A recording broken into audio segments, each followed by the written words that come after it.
बिस्मिल्लाहिर्रहमानिर्रहीम। अस्सलाम वालेकुम। उम्मीद है आप लोग सारे ठीक होंगे। जैसा कि आप लोगों को पता है, हम इनहेरिटेंस के बारे में पढ़ रहे थे। इनहेरिटेंस बेसिकली क्या थी कि आप एक एग्जिस्टिंग क्लास से न्यू क्लास क्रिएट कर लेते हैं और एग्जिस्टिंग क्लास में जो भी फ़ीचर होते हैं, जो भी फंक्शन प्रॉपर्टीज़ होती हैं, वो इनहेरिट हो जाती हैं, यानी कि मुंतकिल हो जाती हैं, आप कह लें दूसरी चाइल्ड क्लास के अंदर। ठीक है। हमने लास्ट लेक्चर में देखा था कि इनहेरिटेंस बेसिकली होती क्या है, कैसे है। हमने सिंटैक्स वगैरह भी देखा था उसका, और हमने देखा था कि हम एक क्लास से दूसरी क्लास कैसे इनहेरिट करते हैं। आपको मैं एक एग्जांपल दोबारा वो पीछे वाली दिखा देता हूँ ताकि आप लोगों को याद आ जाए कि हमने क्या क्या देखा था। यहाँ पे देखें, वो बताया जा रहा है कि एक हमारे पास क्लास है। ये पीछे वाली एग्जांपल है, मैं इसके ऊपर ज़्यादा टाइम आपका नहीं लूँगा। सिर्फ 15 से 20 सेकंड के अंदर ही हम इसे कवर करेंगे और आगे मूव करेंगे। जैसे देखें यहाँ पे उसने क्या बताया था, क्लास एक मूव की थी, उसके अंदर उसने आप कह लें डाटा मेंबर बनाया हुआ था, पोजीशन, फिर आपके पास कंस्ट्रक्टर आ गया था, फिर एक फॉरवर्ड फंक्शन था, फिर एक शो फंक्शन था। फिर आपने क्या किया, क्लास बनाई नई मूव टू की नई क्लास आपने इनहेरिट की। कौन सी क्लास से? बेस क्लास कौन सी थी? मूव की क्लास आपके पास पहले ये ऊपर बनी हुई थी, आपने इसी क्लास से एक नई क्लास ड्राइव कर ली। इसे आप बेस क्लास कहेंगे, इसे आप ड्राइव क्लास कहेंगे। ठीक है। इसके ऊपर अब हम और डिस्कशन नहीं करेंगे, ये हमने लास्ट लेक्चर में कर ली थी। अब हम बात करेंगे assessing member of the parent class. हम पेरेंट क्लास के मेंबर्स को कैसे असेस करते हैं। देखिए, मैंने चाइल्ड क्लास तो बना ली, ठीक है, पेरेंट क्लास से चाइल्ड क्लास मैंने बना ली है, ड्राइव कर ली है, लेकिन अब मैं कैसे उस पेरेंट क्लास के मेंबर को असेस करूंगा। हमने ये पीछे भी अभी बल्कि कहा है हमने कि जी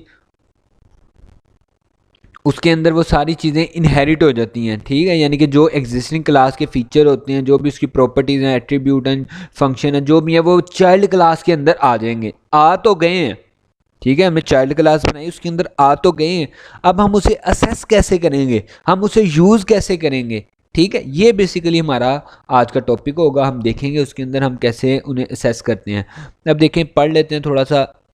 An important issue in inheritance is the accessibility of base class member। ठीक है, बेस क्लास यानी कि पेरेंट क्लास के मेंबर को हम कैसे असेस करते हैं। ये वो कहता है जी, इश्यूज होता है हमारे पास, accessibility बेसिकली हम कहते हैं। और base class member by the object of derived class, यानी कि वो जो ऑब्जेक्ट हमने बनाया ड्राइव्ड क्लास का जो हमने ऑब्जेक्ट बनाया है, उसके अंदर हम पेरेंट क्लास के फंक्शनों को कैसे असेस करेंगे। दोबारा सुन लें ज़रा फोकस करके। हमने एक पेरेंट क्लास से नई क्लास बनाई, ड्राइव्ड क्लास बनाई। फॉर एग्जांपल, एक क्लास का नाम था पेरेंट, एग्जिस्टिंग क्लास थी, उसी से मैंने एक नई क्लास बना दी चाइल्ड के अंदर पेरेंट की सारी प्रॉपर्टीज़, एट्रीब्यूट, फंक्शन सारे आ गए हैं। ठीक हो गया। अब मैंने चाइल्ड क्लास का एक ऑब्जेक्ट बना लिया।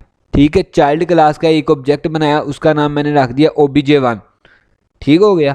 obj1 से मैं कैसे, क्योंकि हमने चाइल्ड का ऑब्जेक्ट बनाया, तो कैसे मैं obj1 से पेरेंट क्लास के मेंबर्स को असेस करूंगा। ठीक है, इसे हम असेसिबिलिटी कहते हैं कि पेरेंट चाइल्ड के ऑब्जेक्ट से पेरेंट क्लास के मेंबर फंक्शन को हम कैसे असेस करते हैं। ये बेसिकली असेसिबिलिटी होती है आपकी। The object of derived class can assess certain member of the parent class. ठीक है, बिल्कुल। अगर देखें, हमने असेस स्पेसिफायर पढ़े थे। ठीक है, पब्लिक, प्राइवेट, प्रोटेक्टेड। पब्लिक जहाँ पे मर्जी असेस कर लें, कोई इशू नहीं। Private with in class accessible हैं, आउटसाइड द क्लास नहीं, वो चाइल्ड में भी नहीं असेसेबल होंगे। प्राइवेट जो है वो चाइल्ड में असेसेबल हैं, नहीं, बल्कि प्राइवेट जो है वो किसी जगह पे भी असेसेबल नहीं होंगे, जबकि प्रोटेक्टेड जो उनसे होंगे, ठीक है, प्रोटेक्टेड, वो चाइल्ड क्लास में असेसेबल होंगे। दोबारा सुन लें, पब्लिक पूरे प्रोग्राम में जिस जगह मर्जी से असेस करें, कोई इशू नहीं। ठीक है।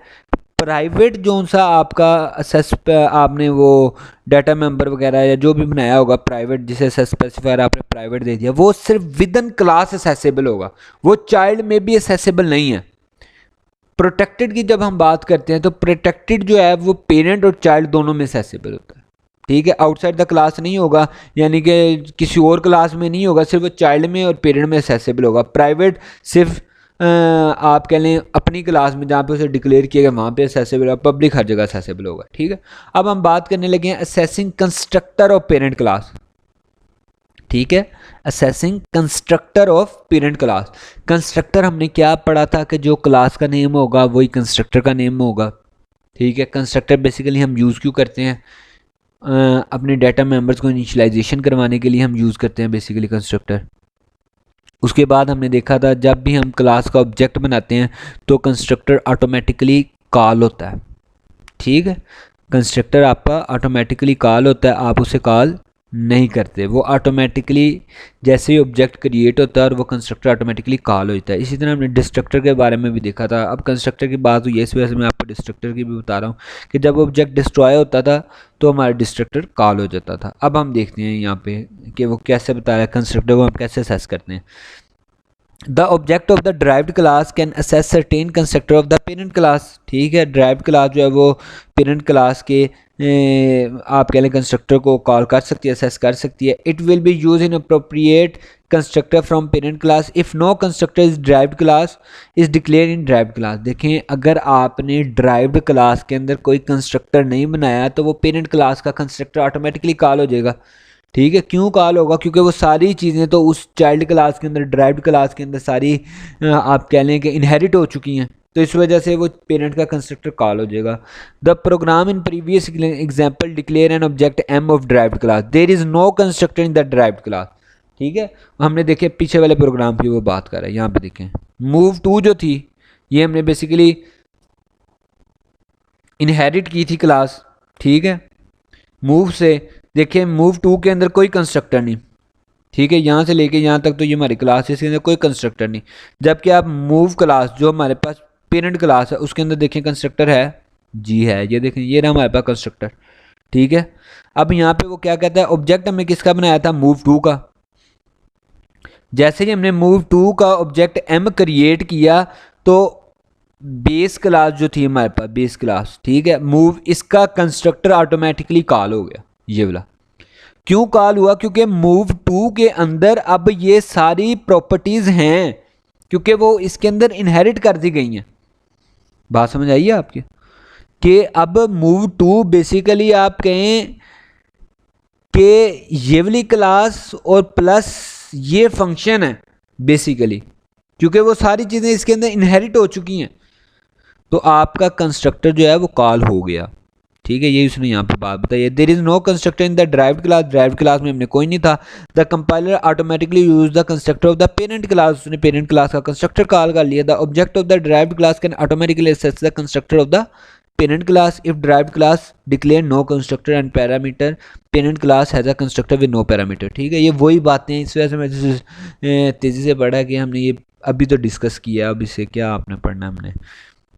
That derived class can also access constructor of parent class with parameter by passing value to them, ठीक है। हम क्लास के अंदर पेरेंट क्लास को भी, पेरेंट क्लास के कंस्ट्रक्टर को भी असेस कर सकते हैं। अब उसका आप कह लें सेंटेक्स क्या है कि हम अब सुने हम करना क्या चाहते हैं, हम चाहते हैं कि हम जो चाइल्ड क्लास बना रहे हैं, जैसे अभी हमने ऊपर वाली एग्जांपल में देखा मूव टू चाइल्ड क्लास हमने बनाई थी, उसके अंदर हमने इनहेरिट की थी मूव वाली क्लास। मैं कहता हूँ मूव टू के अंदर, मूव टू जो आपकी क्लास है चाइल्ड क्लास, उसके अंदर वो जो पेरेंट क्लास है उसके कंस्ट्रक्टर को यूज़ करूं और उस चाइल्ड क्लास का भी कंस्ट्रक्टर बनाऊं, ठीक है। तो उसका सिंटैक्स क्या है, चाइल्ड कंस्ट्रक्टर, ठीक है, ये आप आगे कॉलन लगाएंगे, उसके बाद पेरेंट कंस्ट्रक्टर, अगर उसके पैरामीटर वो पास कर दें, ये बॉडी ऑफ द कंस्ट्रक्टर आ गई, ठीक है।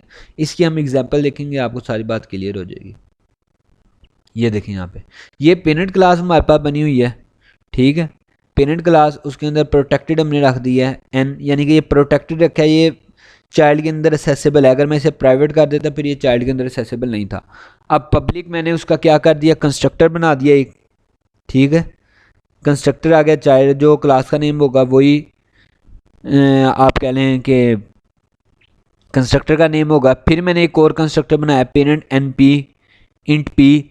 अब मैंने क्या किया, कंस्ट्रक्टर के अंदर पैरामीटर पास कर दिए, ठीक है। हमने देखा था ना कंस्ट्रक्टर ओवरलोडिंग, ठीक है, same name but different parameter, overloading basically ये होती है। फंक्शन ओवरलोडिंग भी हमने देखा था। फंक्शन ओवरलोडिंग क्या होती थी, फंक्शन का नेम सेम है, ठीक है, लेकिन उसके पैरामीटर चेंज है। Same name but different parameter. यहाँ पे भी देखें ओवरलोडिंग हुई हुई है, constructor overloading, same name but different parameters. ठीक है, इसके अंदर कोई पैरामीटर नहीं, इसके अंदर एक पैरामीटर है। ये एक आगे मैंने फंक्शन बना लिया शो का, इसके अंदर मैंने सी आउट करवा दिया सिंपल एन की वैल्यू। अब मैं देखें चाइल्ड क्लास बना रहा हूँ, पेरेंट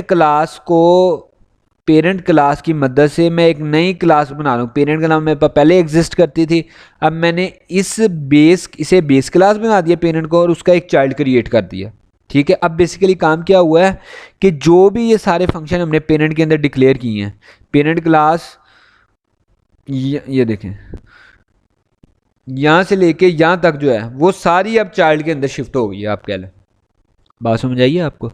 मैंने क्या किया है, मैंने इनहेरिट करवा ली क्लास। ठीक है, एग्जिस्टिंग क्लास को यूज़ कर लिया है, ये मेरे पास एग्जिस्टिंग क्लास बनी पड़ी है, मैंने इसे यूज़ किया। मैंने कहा ये प्रोग्राम मैं दोबारा जो लिखूंगा ये सारा मैं शिफ्ट कर देता हूँ चाइल्ड के अंदर। ओके हो गया। ठीक है, अब यहाँ पे देखें हमने चाइल्ड के अंदर क्या किया, मैंने प्राइवेट रख दिया करेक्टर CH। ठीक है, एक वेरिएबल बना लिया। उसके बाद देखें कंस्ट्रक्टर, इस क्लास का कंस्ट्रक्टर बनाया है और साथ में पेरेंट क्लास के कंस्ट्रक्टर को भी अटैच कर दिया। बात समझ आइए, कैसे असेस किया हमने पेरेंट क्लास के कंस्ट्रक्टर को, चाइल्ड क्लास का कंस्ट्रक्टर और साथ में पेरेंट क्लास के कंस्ट्रक्टर का नाम लिख देना है। और ये आगे उसकी बॉडी आ गई। बॉडी में मैंने क्या किया, सिंपल, यानी कि अगर हम इस क्लास का ऑब्जेक्ट बनाएंगे ये दोनों कंस्ट्रक्टर कॉल होंगे, पेरेंट का भी वो वाला कॉल हो जाएगा, यानी कि उसका जो काम होगा वो भी वो कर देगा और जो इसने काम दिया वो भी कर देगा। यानी कि आप कह लें पेरेंट के जो पेरेंट कंस्ट्रक्टर का जो काम था वो भी करेगा और चाइल्ड कंस्ट्रक्टर में जो आपने काम करवाया वो भी करेगा, दोनों काम करेगा ये जब भी इस क्लास का ऑब्जेक्ट बनेगा। क्योंकि कंस्ट्रक्टर तो ऑटोमेटिकली कॉल होता है तो ये ऑटोमेटिकली दोनों कॉल हो जाएंगे। यहाँ पे हमने क्या किया, CH को X वैल्यू साइन कर दी। ओके हो गया। अब आगे आ जाए, अब यही कंस्ट्रक्टर है, इसी क्लास के अंदर देखें एक और कंस्ट्रक्टर बना दिया हमने, लेकिन उसके अंदर क्या किया, पैरामीटर पास कर दिए। यहाँ पे देखें पेरेंट क्लास का हमने एक और कंस्ट्रक्टर बनाया था ऊपर, इसके अंदर पैरामीटर पास किए हुए थे। ठीक है, ये वाला हमने रख दिया है इसके साथ, ये भी हमने एक और कंस्ट्रक्टर बनाया, इसके अंदर भी दो पैरामीटर पास कर दिए, एक तो करेक्टर C और इंट M।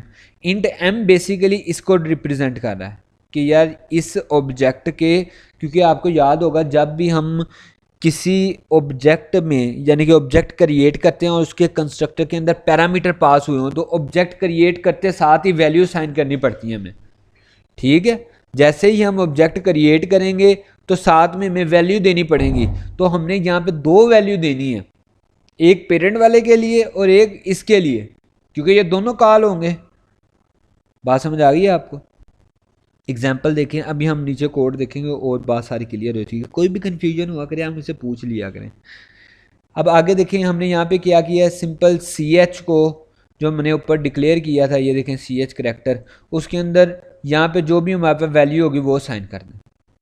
ठीक हो गया। आगे देखें डिस्प्ले का फंक्शन है, डिस्प्ले के फंक्शन में हमने सिंपल डिस्प्ले को शो करवा दिया गया है, सी आउट करवा दिया गया है कि करेक्टर के अंदर जो भी वैल्यू है वो उसे आप शो करवा दें। अब आगे देखें, मेन में आ जाते हैं। देखिए चाइल्ड का OBJ1 क्रिएट किया, जैसे ही OBJ1 क्रिएट किया मैंने कोई चाइल्ड का किया है। चाइल्ड बेसिकली देखें कौन सी क्लास के ऊपर, ये वाली चाइल्ड क्लास। अब चाइल्ड क्लास के अंदर पेरेंट की सारी खसूसियात हैं वो शिफ्ट हुई हुई हैं। ठीक है, अब चाइल्ड क्लास बनाई, अब चाइल्ड जैसे ही क्लास का ऑब्जेक्ट बनता है तो कंस्ट्रक्टर ऑटोमेटिकली कॉल हो जाते हैं। अब मुझे बताएं ये कॉल होगा या ये कॉल होगा। देखें मैंने OBJ1 बनाया ऑब्जेक्ट, मैंने उसके अंदर कोई पैरामीटर पास नहीं किए, तो पैरामीटर कोई पास नहीं किए तो बेसिकली ये दोनों हमारे पास कंस्ट्रक्टर कॉल होंगे। देखें यहाँ पे OBJ1 के अंदर कंस्ट्रक्टर हमारे पास कौन से कॉल होंगे, पहले वाले जिसके अंदर कोई पैरामीटर नहीं है। OBJ2 में हम पैरामीटर वाले कंस्ट्रक्टर कॉल कर रहे हैं। देखें यहाँ पे OBJ2 जो हमने बनाया है उसके अंदर हमने कंस्ट्रक्टर की वैल्यू दे दी है कि @ है पहले और साथ में वैल्यू उसने हमने 100 दी हुई है उसने, हाँ जी 100, यहाँ पे 100 हमने कर दी। ठीक है, अब हम फंक्शन देखते हैं हमने क्या किया। OBJ.show हमने ऑब्जेक्ट 1 का फंक्शन कॉल किया शो का, शो का फंक्शन देखें किधर है, मुझे बताएं चाइल्ड के अंदर शो का फंक्शन है कहीं? नहीं, लेकिन शो का फंक्शन किधर है? पेरेंट क्लास के अंदर। देखें आपने ऑब्जेक्ट चाइल्ड का बनाया है और फंक्शन कौन सा कॉल कर रहे हैं? पेरेंट का, तो ये एग्जीक्यूट होगा। देखें उसने शो क्या करवा दिया, एन की वैल्यू, एन की वैल्यू क्या थी? 0, क्योंकि देखें ये कंस्ट्रक्टर जब कॉल हुआ तो इसने 0 कर दी, उसकी वैल्यू 0 आ गई। ठीक है, फिर आगे मैंने कौन सा फंक्शन कॉल किया? obj1 dot display. डिस्प्ले का फंक्शन देखें किसके अंदर था? चाइल्ड क्लास के अंदर। तो उसने यहाँ पे शो करवा दिया करेक्टर की वैल्यू। करेक्टर की वैल्यू क्या थी? बेसिकली x, क्योंकि हमने x असाइन कर दिया था। यहाँ पे देखें x आ गई, ओके हो गया। अब obj2 देखें, obj2 के अंदर हमने वैसे ही वैल्यू पास कर दी थी कंस्ट्रक्टर के अंदर, एक एट द रेट था और दूसरा हमारे पास 100 वैल्यू थी।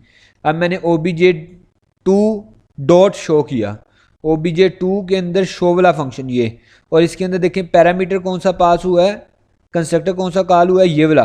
तो इसने p की वैल्यू क्या दी थी? मैंने उसे बेसिकली यहाँ पे देखें ये क्या वैल्यू दी है? 100। तो n की वैल्यू क्या हो गई? 100, और उसने यहाँ पे शो करवा दिया n की वैल्यू 100। ठीक हो गया। इसी तरह मैंने obj2 किया, obj2 डॉट डिस्प्ले, डिस्प्ले का फंक्शन कॉल हुआ। डिस्प्ले के फंक्शन ने जो हमने करैक्टर पास किया था एट द रेट, उसने वो शो करवा दिया। ठीक है बच्चे, होप आप लोगों को आज का लेक्चर समझ आया होगा। अगर कोई कन्फ्यूजन हो तो आप लोग मुझसे पूछ सकते हैं। आप लोगों ने क्या करना है, हाउ अब प्रोग्राम वर्क, ये भी आप लोगों ने पढ़ लेना है। ठीक है, ये वही बातें हैं जो मैंने आपको अभी बताई हैं। ठीक है, आपने लाजमी पढ़ लेनी है ये, ताकि आप लोगों के कॉन्सेप्ट जो हैं वो क्लियर हो जाएं। फिर भी अगर कोई कन्फ्यूजन हो तो आप लोग मुझसे पूछ सकते हैं। Thank you so much. अल्लाह हाफिज़।